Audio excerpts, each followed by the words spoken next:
to appear for the diaspora meeting. I know it was not funny. I was told many people were very disappointed, but it was something beyond my control, and I had to attend to some constitutional responsibilities, which I could not avoid. And I didn't do it deliberately, and that is why when I arranged that I would pass by London, I said, the first engagement I will have in London is to meet the diaspora. So that I can mitigate to whatever extent what did not happen the last time. So, poleni sana. There was the diaspora engagement that I wanted to engage with Kenyans who are here, and I had also another engagement at the university here. I could not send anybody to the diaspora meeting because it was a meeting between me and Kenyans. But the other one, I could be able to send other people. So let me say to all of you, I am really delighted that we are meeting here this evening as Kenyans, both from home and those of you who live in Europe. Let me also congratulate all of you for making it in Europe. We know how difficult it is. We are aware that if you live in Europe, you have to shuttle between 2-3 jobs to be able to make ends meet.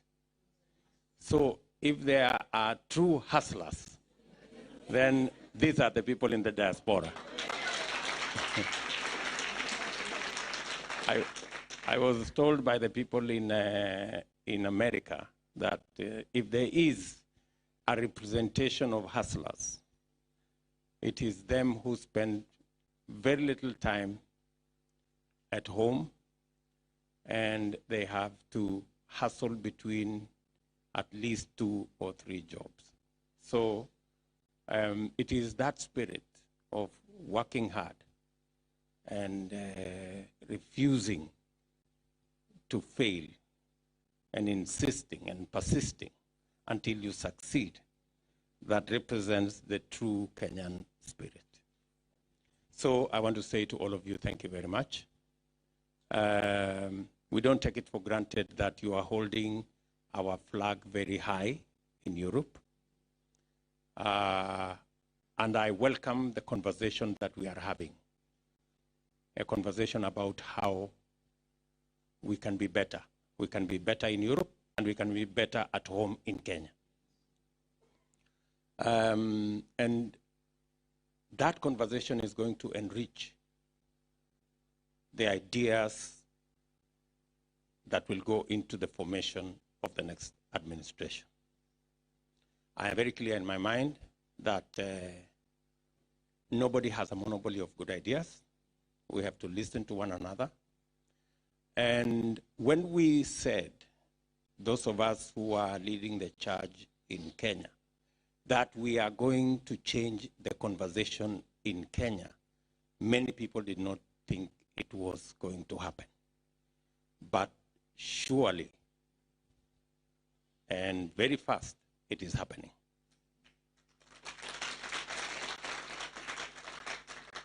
We had said 3 things. For one, we said we are going to change the conversation. It's not going to be about leaders. It's going to be about the people.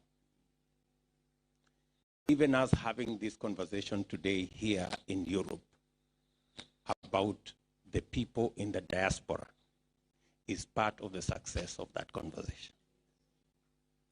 We said the conversation is going to change from that of sharing power and positions, and it's going to be about empowerment of our citizens and creating jobs for those who don't have. Listening to the youth representatives here, we are having that conversation. we are having a conversation about investment. We are having a conversation about how to create jobs so that the people in the diaspora can actually play their rightful role, whether they are here or they are at home. So the conversation is changing.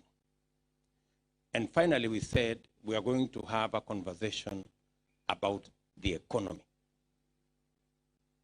And I am very happy that when I saw Pastor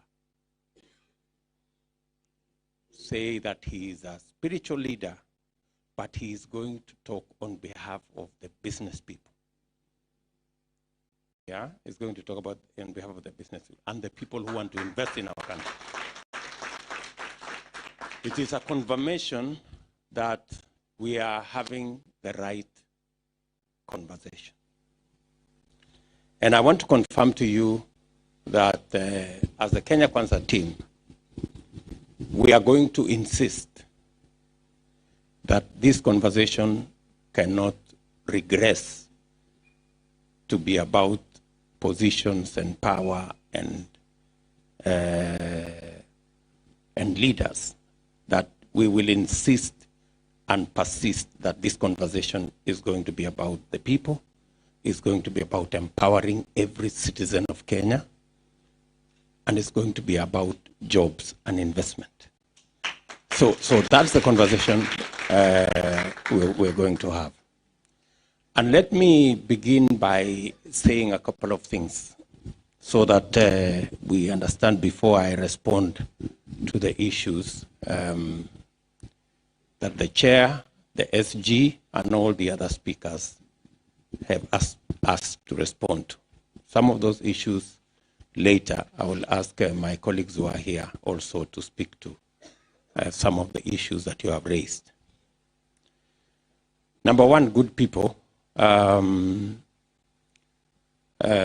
of you know that we have a great country. I am a very solid believer that Kenya is a great country.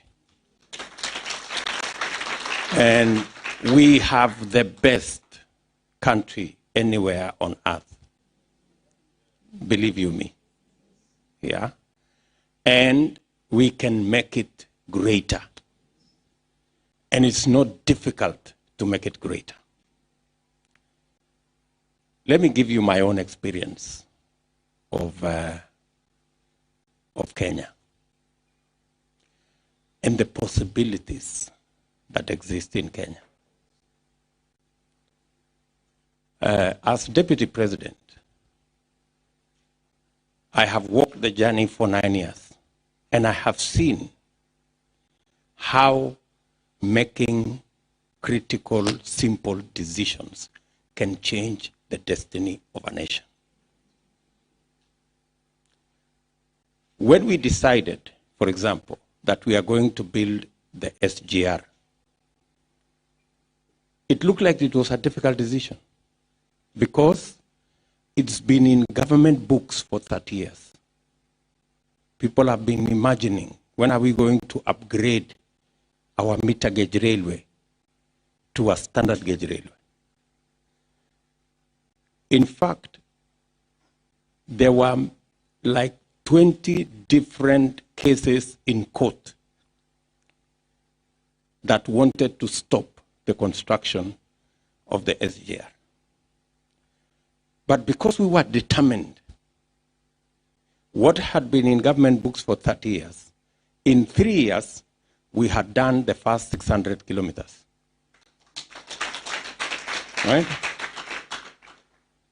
And now we have completed to the first 750 kilometers. And it's just a product of decision making. Let me give you another example. When we undertook, because the road network in Kenya had huge challenges, President Kibaki had given us an inkling of what can happen. So when we came into office, we decided to launch a program which we named 10,000 kilometer program. it looked overambitious. Because, why did it look very ambitious? It looked ambitious because from independence to 2013, we had done 11,000 kilometers of tarmac. So if anybody told you that it was possible to double the number of kilometers of tarmac in 10 years, it looked overambitious.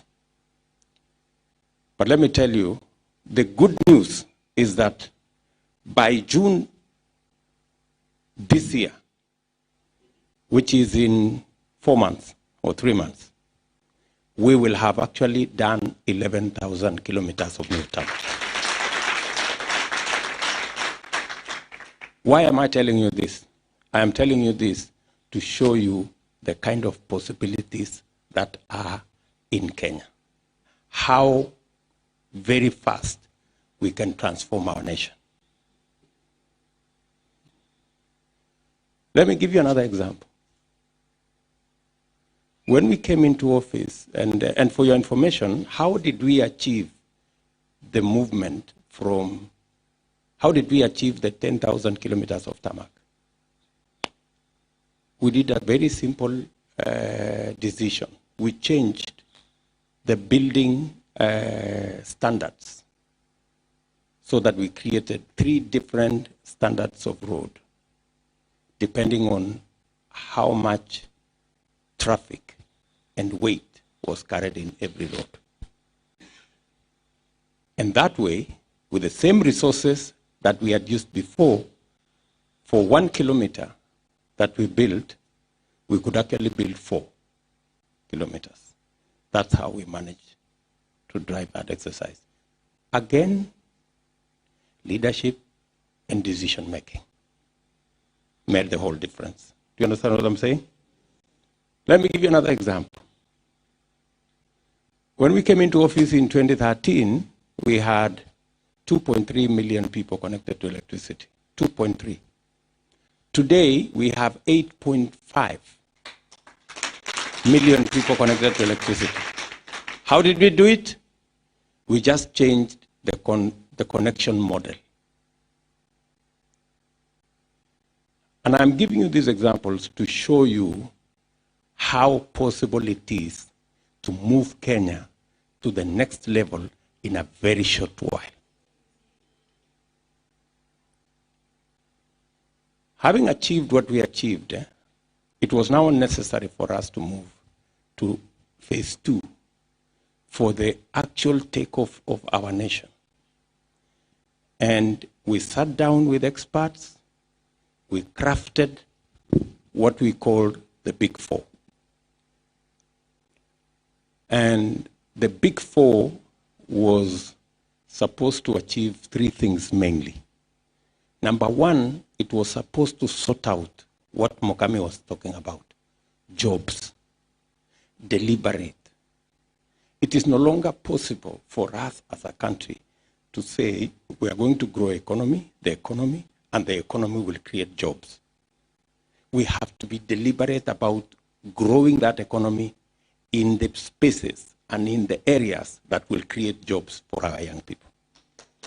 And it must be deliberate, right? I once gave an example, and many people thought I was criticizing anybody. I wasn't criticizing anybody. I was just giving an example of what kind of investments do we need to do? Because our challenge in Kenya is that we have 4 million young people who are out of college, out of university, out of high school, and they have no jobs. So our problem is jobs.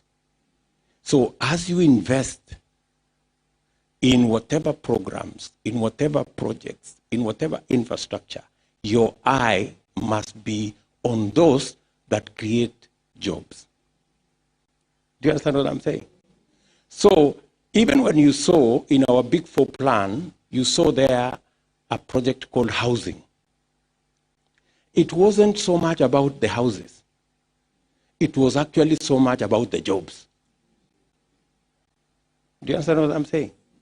So that was the plan. And because when we sat down with experts, they told us that the easiest place to create jobs is to invest in labor-intensive infrastructure programs, and one of them, of the best investment that creates jobs, is housing. For every house you build, you create between 5 and 8 jobs. If we target to create, to do 500,000 houses, we are looking at between 3 and 4 million jobs. Do you understand what I'm saying? So that was the target. We targeted also agriculture. And in agriculture, it was about increasing the productivity of our farmers and engaging in value addition, agro-processing, and manufacturing, because therein not only lie the opportunity to enhance incomes for the majority of Kenyans who are employed in that sector, but by value addition, we enhance our opportunity to create additional jobs in that space. And let me give you an example so that you can understand where we want to go.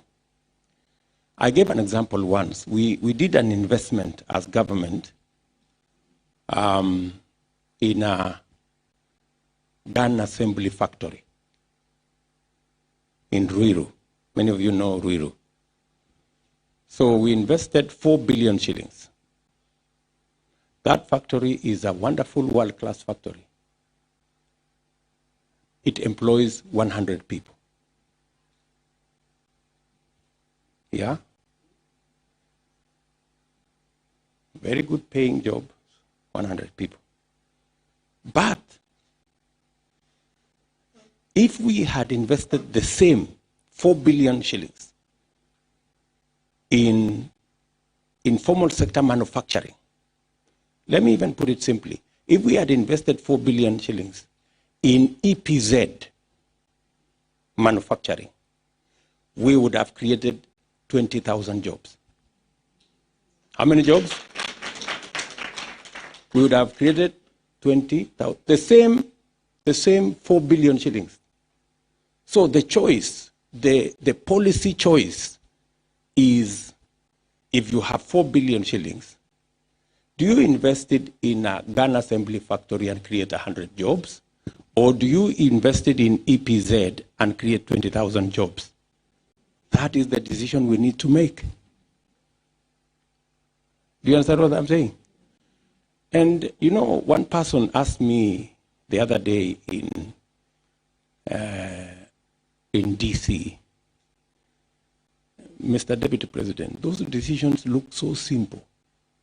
Why haven't these decisions been made all these years? And I told him, the simple decisions are the most difficult to make. Do you understand? and it's the same thing. You know, you ask yourself, why have we been struggling with electricity connection, and yet just by changing the model of connection, we easily moved the connections from 2.3 million to 8.5 million. But it took somebody to make that simple decision. Do you understand what I'm saying? So, the challenge we have in Kenya is not everything else. The challenge we have in Kenya is leadership and decision making. It is as simple as that. It is decision making. The kind of decisions that we make will make the difference as to whether we accelerate our transformation or whether we go at the slow pace we are or whether we even go backwards. So what am I saying? Because I want you to understand what I'm saying. I am saying, sitting where I have sat as Deputy President, I have seen how effective simple, concrete, focused decisions can change a nation.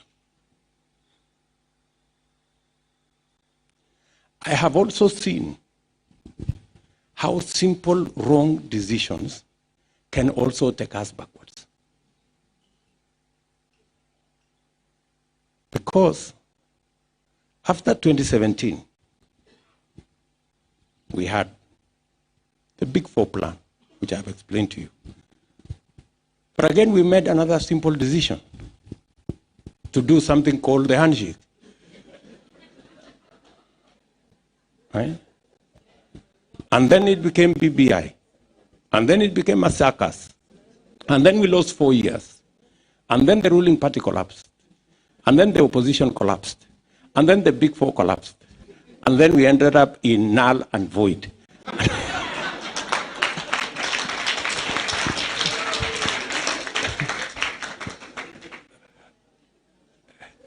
Do you understand what I'm saying? You know?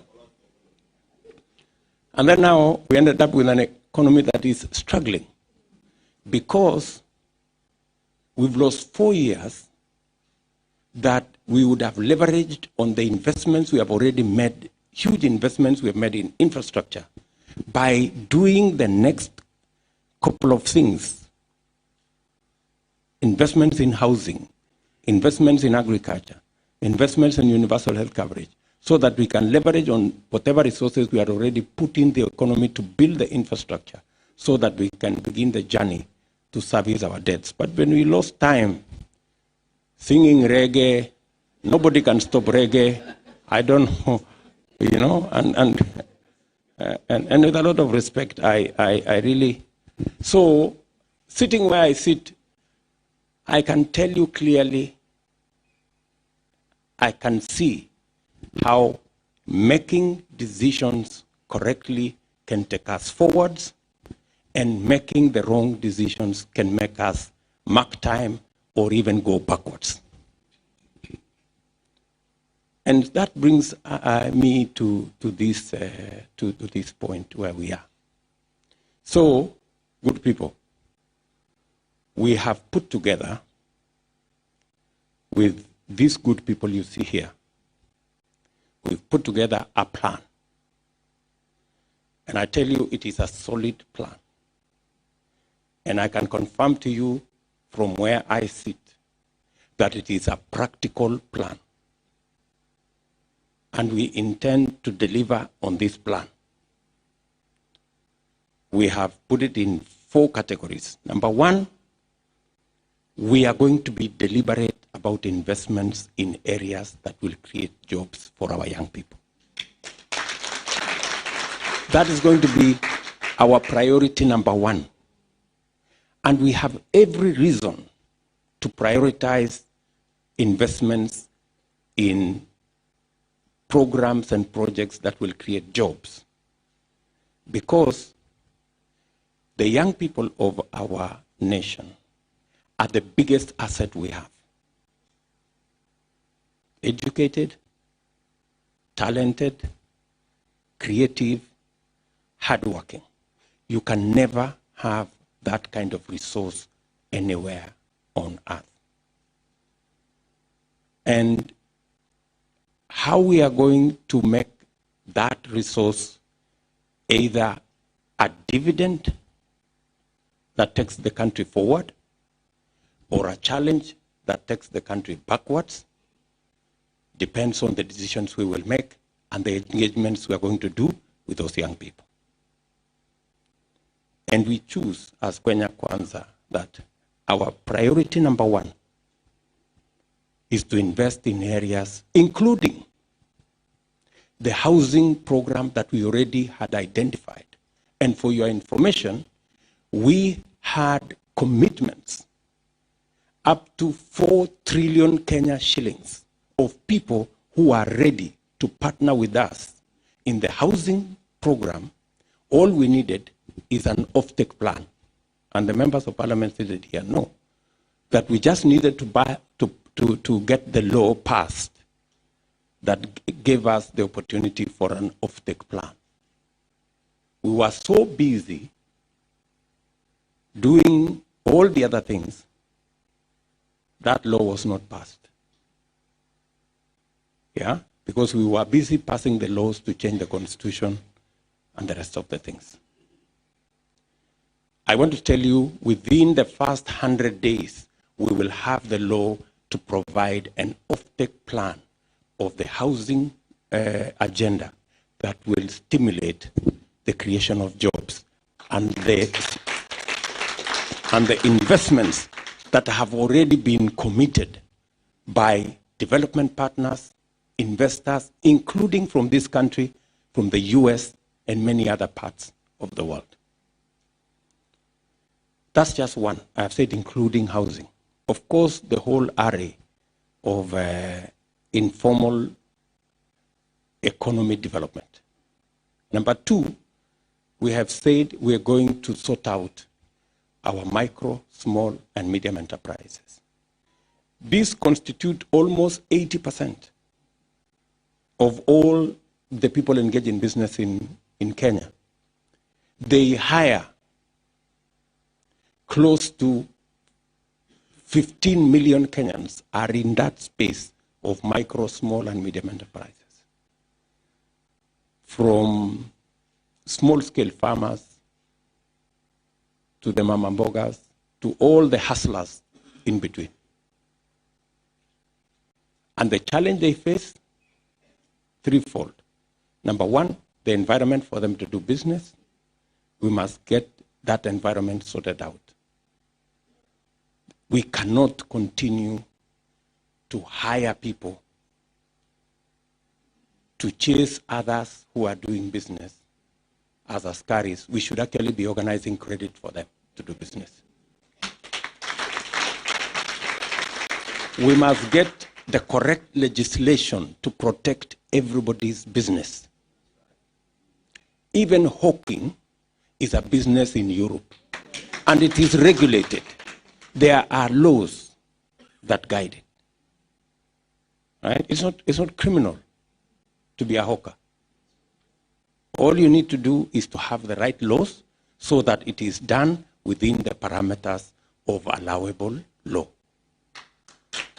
Number three, we have to sort out credit. In fact, that's the elephant in business, in small-scale business. You may want to know that many business people in Kenya today, they pay 10% per day to access credit. 10% per day. Many, if you go to any market, if you go to market in Ruai, if you go to the market in Kitengela, if you go to the market in Kiserian, they will tell you they pay 10% per day. Everybody goes to the market. In the morning, they borrow 10,000 shillings. In the evening, they pay 11,000 shillings to the Shylock, to the fellow who is at the market, which is 10% per day. That is 3,600% per year. While corporate companies have access to credit at 10% per year, Mama Mboga is paying 3,600% per year. Do you understand what I'm saying? It looks far-fetched. It doesn't look reasonable. But that is what happens on the ground. We must sort out access to credit by every business person, including the small person who has no credit record, who has no security to give to a bank, who has no track record in a bank. We must sort out access to credit. If we sort out access to credit, that is the SMEs that today make between $100 or $1 and $2 a day, just by sorting out access to credit, they will move from $2 to $5 in a day.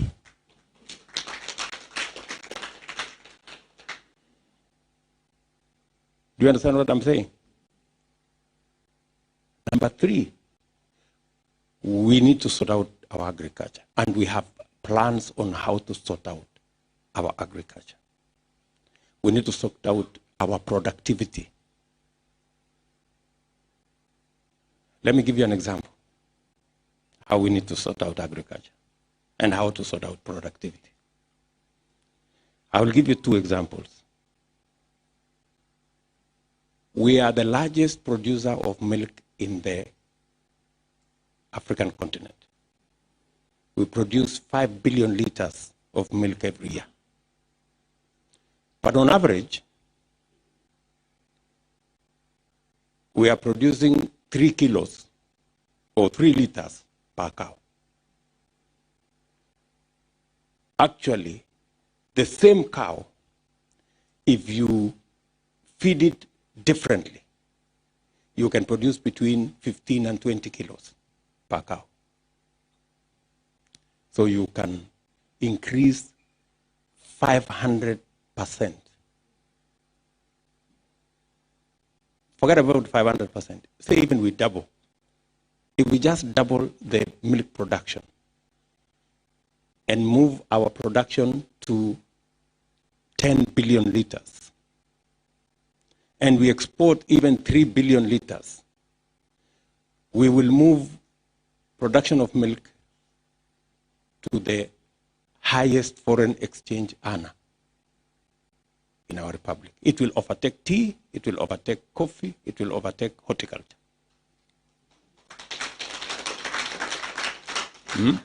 This is the point I was trying to make the other day when it looked like I had a problem with the people in DRC.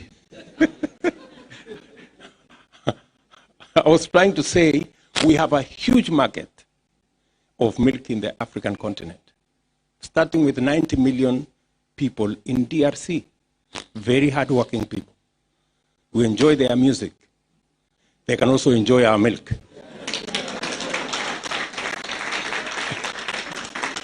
That's the point I was just trying to make, only that it went off the mark. You know? Isn't it true we enjoy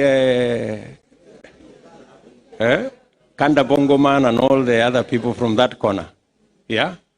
So, that's the point I was trying to make.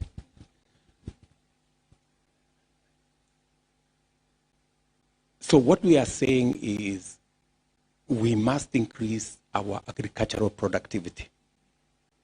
At the moment, if you look at our statistics from Kenya National Bureau of Statistics, we spend 180 billion shillings every year to import food items, which we can produce locally, including importing some of the milk.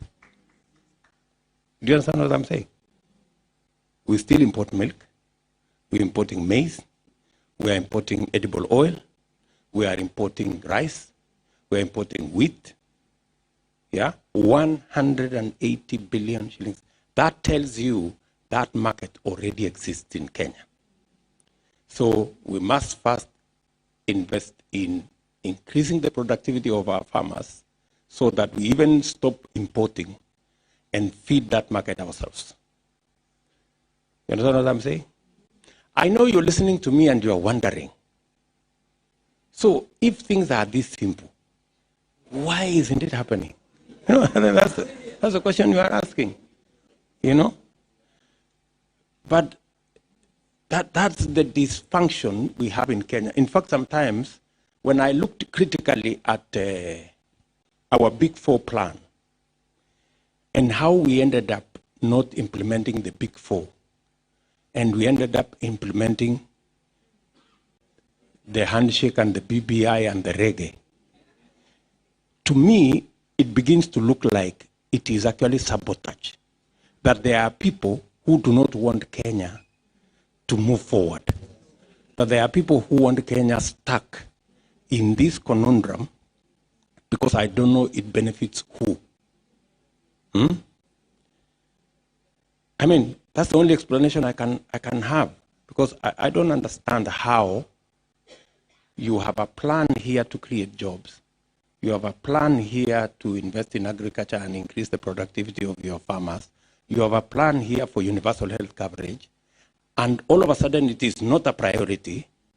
It becomes a priority to change the constitution, to create the position of prime minister and I don't know what, to have another position called ombudsman to undermine the judiciary, and to give more power to the president to appoint ministers from parliament and all the rest of it. Doesn't make sense. It doesn't make sense. I mean, I'm just saying it doesn't make sense. So it can only be that there are people whose priorities are different from ours. There are people whose priority is not to create jobs for our young people, or to have universal health coverage, or to increase the productivity of our farmers. And it can only be sabotage so that we can continue to be, I mean, in this space where so few of us have so much, and the majority of the rest are hustling. You know, so this is what we need to address. And many people sometimes ask me, what went wrong? I mean, surely, I mean, if you can see very clearly, because I can see from where I sit, I can see very clearly that the priorities are what we had in the Big Four: to create jobs for young people, to invest in our agriculture, increase the productivity of our farmers, to invest in the right resources so that we can have universal health coverage and lift everybody up. And then all of a sudden, you are told those are not the priorities are this. Unless you are mad, you know, you cannot just sit there and think everything is okay. It's not okay. Are we together? So really, we have an opportunity to sort out our country. And the decision is going to be made by, among others, the people sitting in this audience. Yeah? The people sitting in this audience. So I have told you we have the bottom-up economic plan. And I'm going to tell you one more thing, because I know this is something that you will appreciate, because you participate in this country. I am sure your pay slip reflects matters to do with pension and the savings you have to make, and it is a percentage of your salary. And that is one area we must get it right. The issue of long-term saving and the issue of social security. Today, it will not surprise you that every Kenyan pays 200 shillings to NSSF for pension. How much? I'm not saying $200. 200 Kenyan shillings. Do you understand what I'm saying? What kind of saving are you going to make, good people? I mean, we're sitting here with 200 shillings. It's a joke, but it's going on in Kenya. The joke is going on in every... I sent our minister for Social Security to Uganda. In Uganda, you pay 10% of your salary, and the government pays 5%. Or is it the other way around? So at least 10% of your salary goes to pension, and it is charge number 1 on your payslip. That way, Uganda has built the largest social security fund in East and Central Africa. It is an economy, 30% ours, but they have built social security fund the largest in East and Central Africa. And many of you were asking, how do we participate? That's one area we will have to figure out how all of us can participate. Because the money that we are borrowing, that is now giving us a problem of debt, is savings of other people, including you guys here, because you are saving through the laws of this country. And that's the money we are borrowing. And we are paying plus interest to people in Europe and China and all over the place. And we are borrowing everybody's money except ours, because we don't have ours to borrow. So the first thing is that we must build a huge fund of our own money for us to be able to borrow to finance our development. Do you understand? Let me give you some statistics. China, they save 55% of their GDP. We save in Kenya 7% of our GDP. That's the whole difference. That's why we are borrowing from China. We are borrowing from China because they save. And because we don't save, we have nothing to borrow. So we have to go and borrow from. So step number one is that the law, we will make sure the law is changed within the first 100 days. Unasikia money?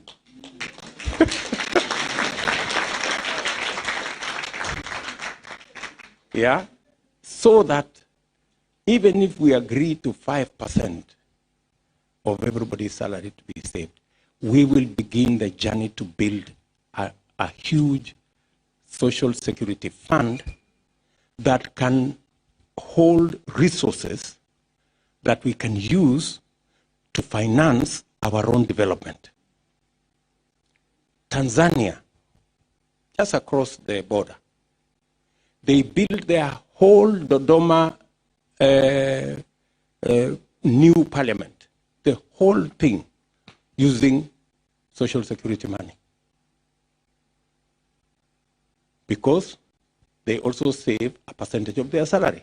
They don't save 200 shillings like us. Again, I know you are asking yourselves, are we really paying 200 shillings every month? Even if you are earning 500,000, they deduct 200 shillings. From the watchman, the fellow who is earning 14,000, 20,000, to the fellow who is earning whatever. Unaona ile ujinga iko Kenya?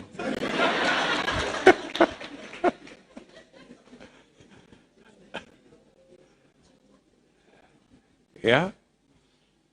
And it wouldn't have been, maybe it would have been funny if it wasn't serious. But it is very serious. So we need to sort out that space. Again, we have to sort out matters to do with health. Many of you, I know, every day, every week, mtu fulani yako mgonjwa, tuma pesa. Mtu fulani yako mgonjwa, tuma pesa. Mtu fulani yako mgonjwa, tuma pesa. Si namna hiyo? We have to sort out that space. And it is as simple as this. When we came into office, let me again give you an example, because I have the benefit of a bit of experience. When we came into office, we had 3.8 million people contributing to NHIF, right? And everybody was contributing 340 shillings, or 320 shillings. Everybody, just like the 200 of NSSF. So we decided to say, okay, why don't we adjust so that the people who earn more, like Deputy President, can pay 5,000. Then the other people can be graduated like that. So we changed the regulation, but we were taken to court by a stupid man called Atuli. I have no regret to say he's a stupid man, because he is. He's a very foolish man. Because he is supposed to be representing the lower people. What business does he have defending Deputy President not to pay 5,000? No, ile ujinga iko.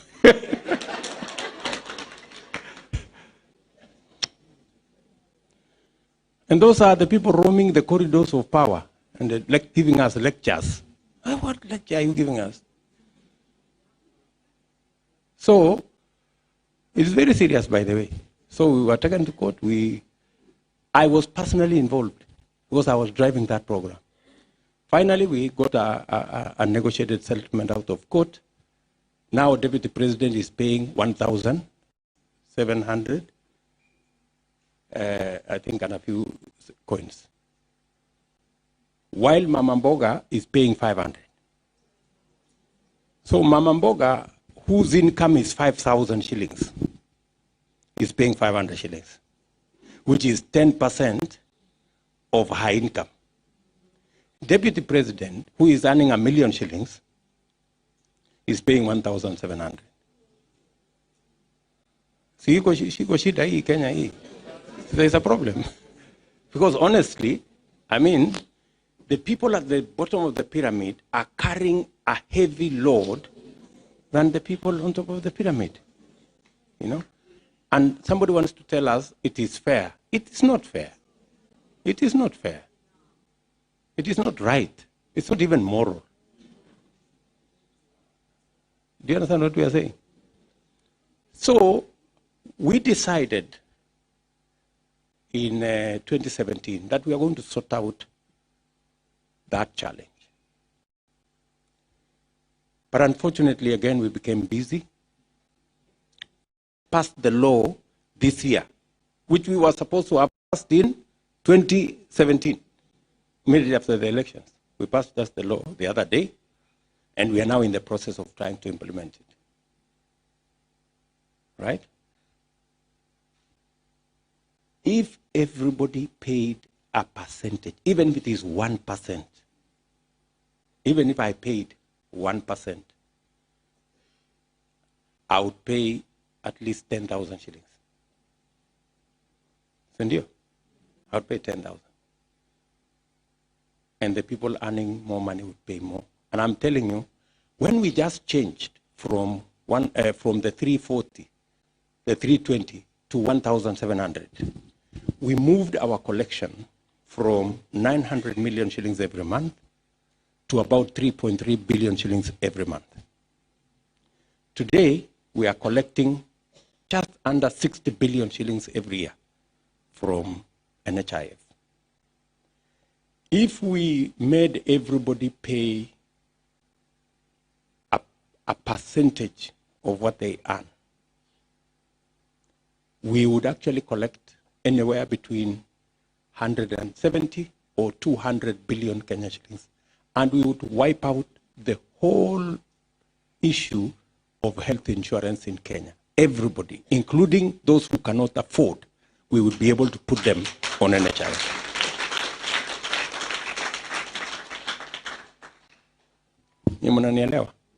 Yes. And I am telling you this out of experience. I am not talking hot air. Because when we made the decision to change the connection of electricity, it looked far-fetched.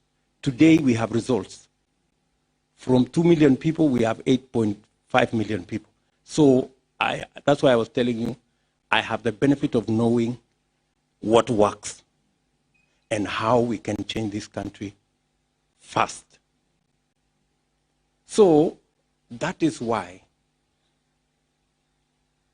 this election is very important to all of us.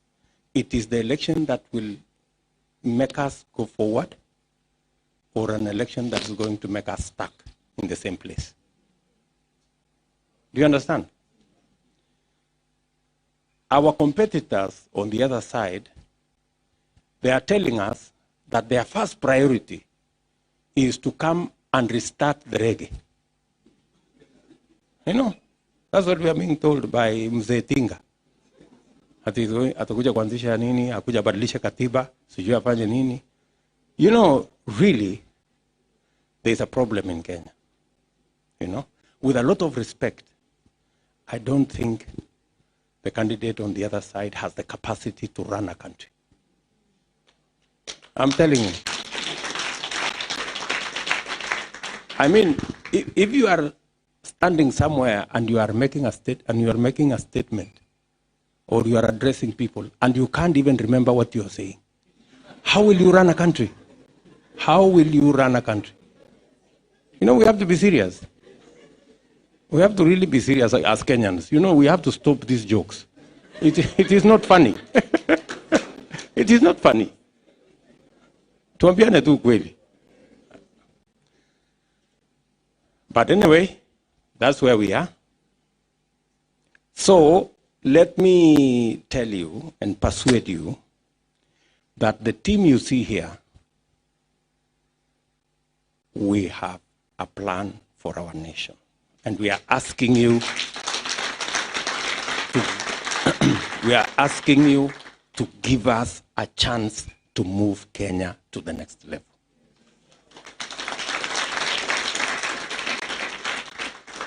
Yeah, we're asking you to give us a chance to move Kenya to the next level. And I want to promise you that we will not let you down. We will do our best, and we will work hard, and we will deal with all the issues that require to be dealt with. Let me conclude by saying the one thing that is also very important, because when you're dealing with public resources, accountability is very important. Making sure that every coin and every cent and every shilling goes to the intended purpose, and that there is sufficient oversight and there is clear accountability mechanisms. As part of our plan, we are going to do 3 things. Number 1, because accountability is at the heart of the performance of any government. Number 1, we are going to make sure that the criminal justice system and the judiciary have the constitutional independence that is provided for in the Constitution, but they also have the operational and financial independence for them to be viable vehicles of fighting corruption, of making sure that all disputes are settled in good time, and of dispensing justice in good time, because justice delayed is justice denied. How are we going to do it? Number 1, today, the Inspector General of Police, the DCI, the whole criminal justice system doesn't have financial independence because their budget is controlled by the office of the president. And it is said, he who pays the piper calls the tune. 2, the Constitution provides that those institutions which are independent, including the IG, the DCI, and everybody else, must have their own independent budget and their own independent accounting officers. We are going to move the appointing, the accounting officer from the office of the president to the IG's office so that they can operate independently of any office and be able to run the criminal justice independently of the executive. Do you understand what I'm saying? So that nobody is telling them, go charge so-and-so, leave so-and-so, go charge so-and-so. That one is belongs to the handshake, so don't charge him. Charge that one, because he's the one controlling the resources to the investigating agencies. Number 2, The Constitution provides that we have a judiciary fund that has not been operationalized the 10 years we've run our new Constitution. We will operationalize the judiciary fund day one so that the judiciary have the resources to make sure they hire enough judges, they have enough software, they have enough hardware, whether it's buildings or whatever, so that they can dispense justice by giving them financial independence. Today, the judiciary is getting half the money the Constitution says they should have. And Ichung'wah will tell you it is deliberate to slow down the judiciary. And so that somebody can call the shots and tell the judiciary, if you do this and this, we will add you an extra 1 billion. You must stop that nonsense. You know, let the judiciary be. In fact, I remember one statement Willie Mutunga, our former Chief Justice, made when he was retiring. On the day he was leaving office, he said one fundamental statement. He said he was very happy that during the tenure of President Kibaki, the hotline never rang. The line that normally the president uses to call. It never rang one day for 4 years. And he was very happy that it never rang. You know?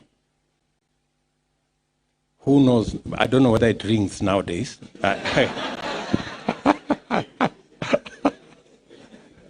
Maybe we will ask the Chief Justice who is there whether it rings or it does not. At least Mutunga said it never rang. Are we together?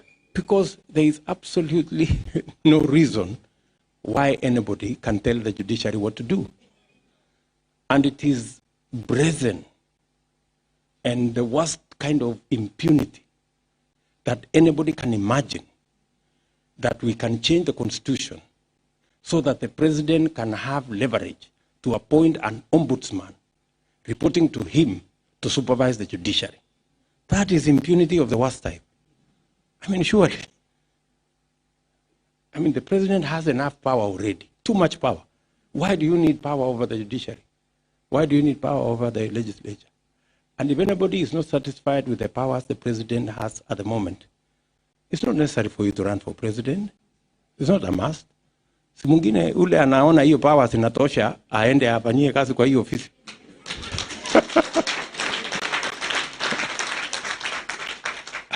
Ama ni aje? Eh? So, this is what I am saying. And I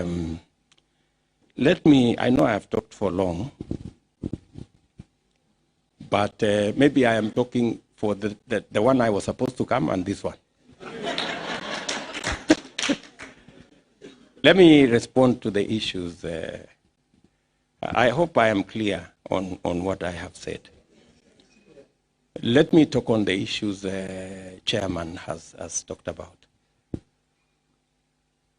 Number one, I agree with you that we need to up our game in terms of the quality of service between our embassies and Kenyans in the diaspora.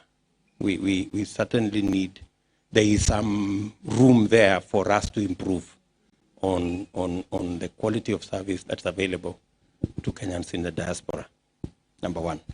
Number two, we cannot have an economic conversation or a conversation on the economy in Kenya without the diaspora.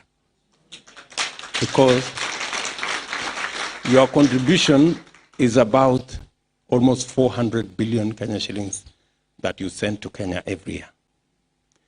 And that counts for something. And therefore, your issues are legitimate. Number one, we need to assist you so that the resources you send home work for you and work for the country. We must have packages in 3 areas. We need to sort out first the health issues. Once we have clarity on delivery of quality health, and we have sorted out the matters of NHIF. Instead of you guys sending money for this person who is sick and this person who is sick, we will now make it possible for you to pay a reasonable amount and buy insurance for your folks at home. You don't have to be called at night that so-and-so is sick. Insurance should be able to take care of that. So that if you are paying 1,000 shillings or 500 shillings per month to get insurance for your mom or your brother or your cousin, you know that once you are paid that 1,000 shillings, Kenya shillings a month, nobody will call you because they will have a functioning health insurance, and as and when it is required, the insurance coverage will sort out their bills. That is one way we can assist you so that you have predictable mechanisms of how you can support your folks at home without necessarily being, pushed left, right, and center. That's number one. Number two, many of you send money home to build this house and that house, and we all know the stories. That somebody is taking pictures of somebody else building, building whatever it is they are building, or they are building their own house and they are taking pictures and telling you it is your house, and you end up knowing that that was all a story. In our housing program, it will be possible for you to buy a flat or a house in Kenya, like all other Kenyans, which nobody is going to cheat you, You will not be involved in buying cement and buying this and the other, and then somebody. So you can actually buy a property. And we can make it possible for the diaspora to specifically, because of the contribution you make, to specifically have a quota for the diaspora people to buy certain packages. And if there are some concessions to be made, which we can then agree on, then it will be on such packages that if you buy a house, you will get this kind of rebate, or you will get this kind of discount or something like that. Are we together? Or waiver of something. Are we together? Clear packages so that you can buy real estate without struggling with your cousin or somebody who is telling you, send more money, cement has gone up, I don't know, the fundi did what, and the other story went the other way. Are we together? Number three, today in Kenya, 50% of our borrowing is local borrowing. That local borrowing today is actually the biggest beneficiaries are Kenyan banks. In fact, almost 80%, maybe even 90% of borrowing by government, we are borrowing from banks. And banks are making billions of shillings. We tried to reorganize so that ordinary people can borrow, can actually lend to government. Because government is paying 7, 8, 9%.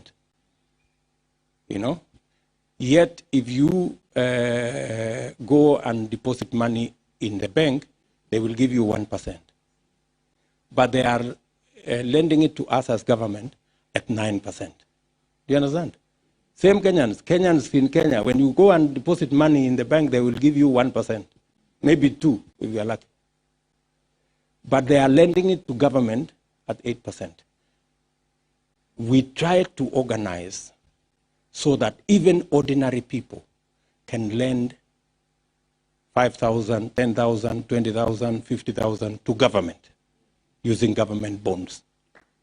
But the banks frustrated it because they brought a lot of manenos. We will now make it possible for you guys in diaspora, instead of keeping your money in the bank here and earning negative interest, we can give you 7% interest at home. Yeah? By having a diaspora bond where you guys can put in your money. You will, number one, assist us with money to run our development program, but you will also benefit by paying you the interest that we are paying banks. If we are paying banks, why don't we pay hardworking people like yourself and other ordinary Kenyans at home? Do you understand? That's the third issue I wanted to say. The fourth issue is what I said about social security fund. You too can contribute your retirement package to Kenya. As we increase the 200 shillings we are paying to a percentage of our salary, you too can benefit in that. So that even as you work hard here, when time is up, you can go back home to a retirement package that gives you a living income as you grow old. Sindio? Back at home. So that can also be worked out. The fifth issue is the issue of you people participating in voting. If there is one right that you cannot give away, is the right to vote. Because you decide how your taxes are used, you decide whether your children go to school or not, whether there is medicine in your hospital or not. So it is a fundamental right.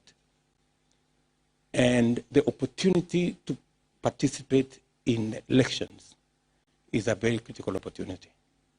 That's why we've been pushing the IEBC to make sure that Kenyans in the diaspora have an opportunity to vote. We started 5 years ago with with I think 5 countries. Now we've gone to 12, including the UK. So for the very first time, although we have only 700 people, they will have an opportunity to vote. I, however, agree with you that the interpretation that IEBC gave to the law was the wrong interpretation. Because the law said that Kenyans in every country where we have a mission will have an opportunity to vote. But the IEBC narrowed it to say in every country where they reduced it to the embassy and consulate only. You know, it cannot be like that. It means if we have an embassy in the UK, then it must be made possible for everybody in the UK to vote. You know, it cannot be that it is just at the embassy or at the High Commission. It cannot. That's a very narrow interpretation of the law. So again, I think policymakers who are here, we have members of parliament here. So Ipan is here, Adagala is here. You people must take up this challenge, and we see how we can work with IEBC to make sure that I know they will come up with resources and things like those, but those are things that can be worked out so that we can give opportunity for Kenyans in the diaspora to vote. On matters to do with whether we can appoint somebody from or nominate somebody from the diaspora into the Senate or National Assembly, it's a very positive, idea. And for your information, we already have people who are members of diaspora already nominated. In fact, I remember we nominated a lady called Falhada, who was actually, in fact, her children are still here. And I think I even met the sister here. Huyo sister wa Falhada bado yuko hapa. Ndio ule pale. You know, that one there. So, Falhada is a member of the Senate. And we nominated her, and she has been pushing to the extent that she can, the diaspora agenda. But maybe we need to contextualize it better so that whether it is Falhada or the next person, can actually find a way of making sure that, the problem is that Parliament is in Kenya. So, and when somebody lives here and goes to attend Parliament, then I think they stop being diaspora or something. Because even in that Parliament, for your information, the members of the diaspora, I think maybe 10 or 20% of Parliament is made of people from diaspora. All these people. Susan Kihika there was in the US for 20 years. She's now a member of the Senate. Soipan here was in the US. Owen Bayer here was in the US. Today they are members of Parliament in Kenya. But they are not prosecuting the diaspora agenda.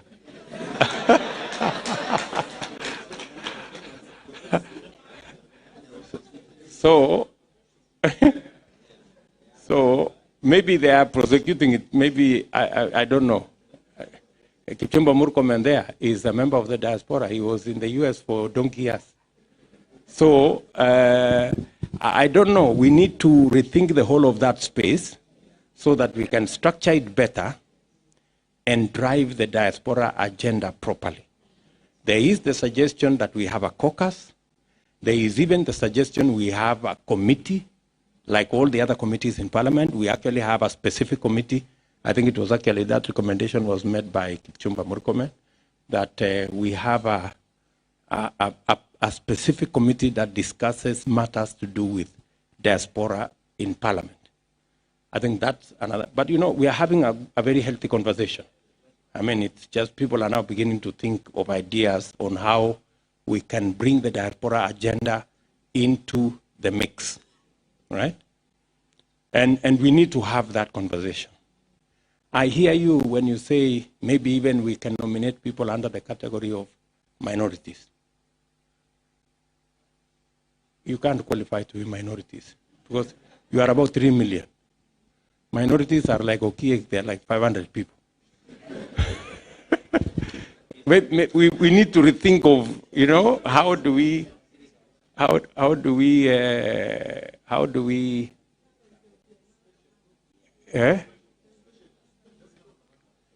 maybe we just have a commander of sorts. So I think this is the conversation we need to have, and we need to have a back and forth so that we can have a middle ground and see how best do we take it forward. And I think there are leaders here who are listening, and we will all share our thoughts. And what you are doing, you're also provoking us to think, which is a very positive thing. And finally,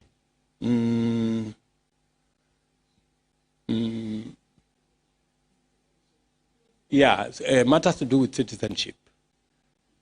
First, I know many people, in fact, that's what we were being told in the US, many people are traveling 8 hours to go and renew their passport. I think in the era of ICT, surely we can renew a passport much more easily without really having to travel all this way. Either, even if we need fingerprints, we can have a mobile kit, which can go around every